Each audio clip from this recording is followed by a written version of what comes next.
নমস্কাৰ প্ৰিয় বন্ধু বান্ধৱীসকল, সংগীতা ইছু কিটচেনলৈ আপোনালোক সকলোকে পুনৰবাৰ স্বাগতম জনাইছোঁ। আজি মই জলফাইৰ নিমখীয়া জ্বলা আচাৰ বনাইছিলোঁ। আহকচোন চাওঁ এই ৰেচিপিটো মই কেনেকৈ বনালোঁ। কি কি মছলা লাগিব মই দেখুৱাই লৈছোঁ।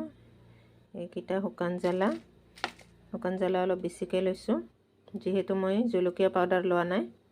আৰু এয়া 1 চামুচ সৰিয়হ, বগা সৰিয়হ, এইখিনি আধা চামুচ ধনিয়া গুটি, আৰু এয়া জিৰা অকণমান, পাঁচফোৰণ 1.5 চামুচ লৈছোঁ, এইখিনি আজৱাইন অকণমান, আৰু এয়া 1 চামুচ হালধি গুড়ি, আৰু এয়া 1.5 চামুচ নিমখ অলপ বেছিকৈ লৈছোঁ। আৰু জোখমতে মই মিঠাতেল দিম। আৰু জলফাইখিনি মই এয়া বইল কৰি ৰ'দত শুকুৱাই লৈছিলোঁ, 2 দিন শুকুৱাই লৈছোঁ মই, ৰ'দটো যিহেতু অলপ কম আছিল। এইবাৰ মই এইখিনি বনাবৰ কাৰণে মছলাখিনি ৰেডি কৰি ল'ম। প্ৰথমে পাঁচফোৰণখিনি দি দিছোঁ। পাঁচফোৰণ মই আধা থৈ দিম, এটা এটাকৈ দি দিছোঁ। এইখিনি জিৰা,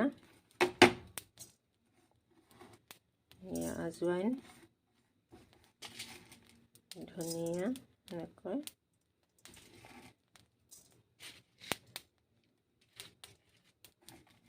গোটেইখিনি দি দিম। এবাৰ শুকান জলকীয়াখিনি দি দিছোঁ।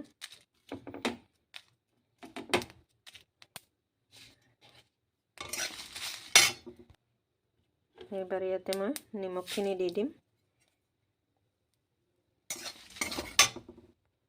এবাৰ মই বেহাৰখিনিও দি দিছোঁ। বেহাৰখিনি সোনকালে দিলে বেছিকৈ ফুটি ওলাই গুচি যায়, সেইটো কাৰণে মই লাষ্টত দিলোঁ। নিমখখিনি এইটোৰ কাৰণে দিছোঁ, নিমখত পানী থাকে, সেই পানীখিনি যাতে এই মছলাখিনিৰ লগতে ধুনীয়াকৈ শুকাই যায়, তেতিয়া আচাৰখিনি লাষ্টিং কৰে। সেইটো কাৰণে নিমখখিনিও মই একেলগে ভাজি লৈছোঁ, আৰু মছলাখিনিও পিচিলে সোনকালে গুড়া হ'ব। সেয়া মোৰ মছলা ৰেডি হৈ গ'ল, বেহাৰখিনি ফুটিব ধৰিছে। এইবাৰ মই এই খুন্দনাটোতে পিচি ল'ম, মিক্সাৰত নিদিওঁ। মিক্সাৰত দিলে বেছি গুড়া হৈ যায়, তেতিয়া আচাৰখিনি দেখাত ভাল নেদেখি। এইবাৰ মই ইয়াতে তেলখিনি গৰম কৰি ল'ম।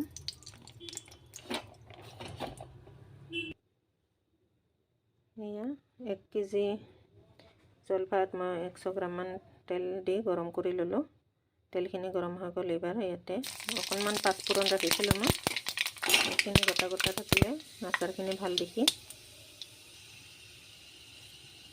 এইবাৰ মই জলফাইকেইটা দি দিম।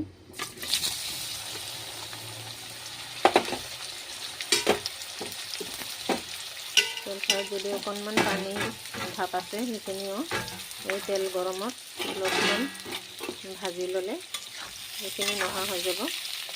তেতিয়া আচাৰখিনি বহুত দিন লাষ্টিং কৰে। এবাৰ ইয়াতে মই হালধিখিনি দি দিছোঁ।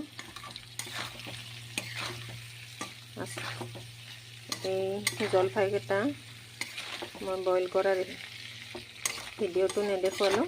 মই আগতে জলফাই আৰু মিঠা আচাৰ বনাওঁতে মই বইল কৰা ভিডিঅ'খিনি দেখুৱাই লৈছিলোঁ, সেইকাৰণে এইখিনিত মই বইল কৰা ভিডিঅ'খিনি নেদেখুৱালোঁ, বহুত দীঘলীয়া হয় কাৰণে। এইবাৰ মই ইয়াতে গোটেই মছলাখিনি দি দিলোঁ। এয়া কি ধুনীয়া দেখা হৈছে খুন্দনাত পিচি লোৱাৰ কাৰণে। ইয়াতে মই জলকীয়া পাউডাৰ দিয়া নাই, এই শুকান জলকীয়া গুড়িখিনি ধুনীয়া কালাৰ হ'ব। এয়া মোৰ আচাৰ কমপ্লিট হৈ গ'ল।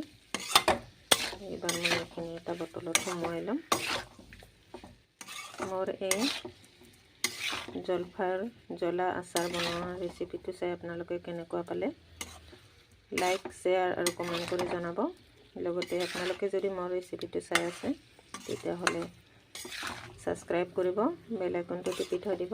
মোৰ আহিবলগীয়া নতুন ৰেচিপিসমূহ আপোনালোকে উপভোগ কৰিব পাৰিব। লগতে আগত দি থৈ দিয়া মোৰ ৰেচিপিসমূহ আপোনালোকে চাই আপোনালোকে বনাই খাই কিছু যদি ৰেচিপি ভাল পায় তেতিয়াহ'লে বনাই খাই এনজয় কৰিব পাৰিব। গতিকে আজিলৈ আহোঁ। Thank U.